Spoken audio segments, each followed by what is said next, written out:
Olá, meus amigos e amigos dos meus amigos. Moacir Fernandes, mais uma vez comunicando com vocês aqui. E dessa vez eu quero compartilhar um caso muito importante, que foi uma decisão de um juiz de Ribeirão Preto, em São Paulo, com relação ao lockdown ilegal. É isso mesmo. Antes de mais nada, eu gostaria de pedir, como todo mundo, para você se inscrever no nosso canal, Moacir Fernandes aí no YouTube, deixar o seu like e compartilhar. Compartilhar esse vídeo até chegar em todas as autoridades do Brasil que estão aí vendo de braços cruzados esses decretos estaduais e municipais fechando o comércio, gerando desemprego e obviamente gerando mais miséria no nosso país. Trata-se de comunicação de prisão em flagrante de Eduardo José Cornélio de Oliveira pela suposta prática dos delitos previstos nos artigos 268, 286 e 330 do Código Penal.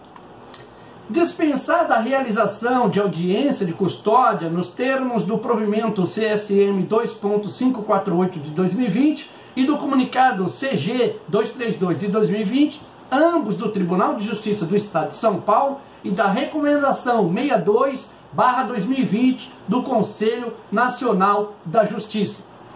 A Defensoria Pública pleiteou a concessão de liberdade provisória ao preso, sustentando a ausência dos requisitos autorizadores da prisão preventiva, enquanto o Ministério Público pugnou pela conversão da prisão em flagrante em prisão preventiva.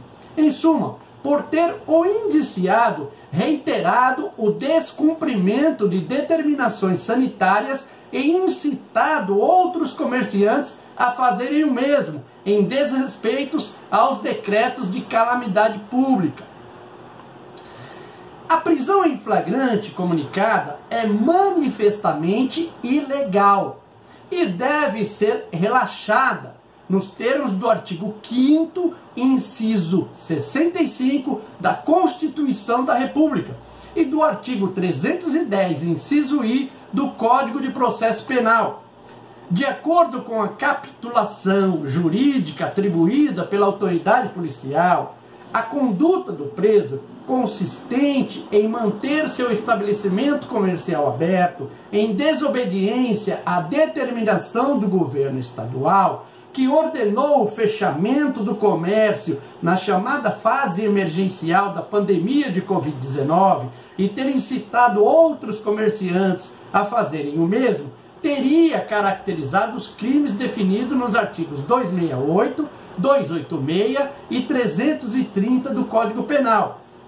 A Constituição da República, em seu artigo 5º, reconhece, entre outros direitos fundamentais inerentes à dignidade humana, a propriedade ao livre exercício do trabalho, ofício ou profissão, a intimidade, a vida privada e a honra das pessoas e a livre locomoção no território nacional em tempo de paz. Conforme ressabido, de acordo com os artigos 136 e 137 da Magna Carta Brasileira, as únicas hipóteses em que se podem restringir alguns dos direitos e garantias fundamentais são chamados estado de defesa e estado de sítio, cuja decretação compete ao presidente da República com aprovação do Congresso Nacional nos termos dos mesmos dispositivos constitucionais citados. Atualmente, não vigora nenhum desses regimes de exceção no Brasil, de modo que o direito ao trabalho, ao uso da propriedade privada, no caso do estabelecimento comercial, e a livre circulação jamais poderiam ser restringidos sem que isso configurasse patente violação às normas constitucionais mencionadas. Veja-se que nem a lei poderia fazê-lo. Por quê? Não havendo decreto presidencial aprovado pelo Congresso Nacional, reconhecido estado de defesa ou estado de sítio e estabelecendo os limites das restrições aplicáveis, tal lei seria inconstitucional. No presente caso, o que ocorre é mais grave. Tal proibição foi estabelecida por decreto do Poder Executivo. O decreto governamental é instrumento destinado exclusivamente a conferir fiel cumprimento à lei. Presta-se unicamente a regulamentá-la. Não lhe é permitido criar obrigações não previstas em lei. O chamado decreto autônomo. É o que decorre do artigo 5º, inciso 2, da Constituição da República, segundo o qual ninguém será obrigado a fazer ou deixar de fazer alguma coisa senão em virtude da lei. Portanto, o decreto em que se fundou a prisão do indiciado, pelas razões até aqui expostas, é manifestamente inconstitucional e, portanto, nulo de pleno direito, de modo que os elementos imprescindíveis à caracterização dos tipos penais imputados pela autoridade policial ao indiciado, determinação do poder público, artigo 268 do Código Penal, prática de crime, artigo 286 do Código Penal e ordem legal, artigo 330 do Código Penal, evidentemente não se concretizaram no caso em análise.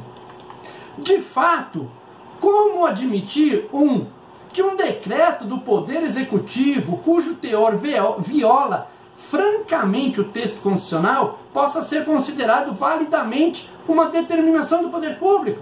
2. Que seu descumprimento possa ser considerado prática de crime. E 3. Que a ordem emanada de funcionário público para seu cumprimento seja uma ordem legal. Admiti-lo equivaleria a total subversão do ordenamento jurídico. O fato praticado pelo indiciado, portanto, é notoriamente atípico. Não bastante, o Supremo Tribunal Federal já decidiu com bastante clareza na ADI 6341, ação direta de inconstitucionalidade, cujo relator foi o ministro Marco Aurélio de Mello, que as medidas adotadas pelas autoridades governamentais no combate à pandemia de Covid-19 devem ser devidamente justificadas, obedecer aos critérios da Organização Mundial de Saúde e gozar de respaldo científico. Ora, os estudos científicos nacionais e estrangeiros, a exemplo daqueles desenvolvidos por pesquisadores da Universidade Federal de Pernambuco, pela Universidade de Stanford e pela revista científica britânica Nature, têm demonstrado a ineficácia de medidas como as estabelecidas nos decretos governamentais em questão, ou do chamado lockdown, na contenção da pandemia. E a Organização Mundial da Saúde já apelou aos governantes para que deixem de usar o lockdown, medida que tem apenas uma consequência que você nunca deve menosprezar: torna os pobres muito mais pobres. Qual então o respaldo do decreto governamental no qual se fundou a prisão do indiciado diante da Constituição da República, da decisão do Supremo Tribunal Federal pertinente ao tema e das orientações da Organização Mundial de Saúde? Ante o exposto, dada a manifesta ilegalidade da prisão em flagrante do indiciado, determino seu imediato relaxamento, com fulcro no artigo 5º, inciso 65 da Constituição da República e no artigo 310, inciso I, do Código de Processo Penal. Espeça-se alvará de soltura, reconhecida a ilegalidade da prisão em flagrante, por consequência, deve ser reconhecida também a ilegalidade da apreensão dos bens pertencentes ao indiciado, descritos no auto de exibição e apreensão, de folhas 14 e 15. Determino, pois, a imediata restituição dos referidos bens apreendidos indevidamente.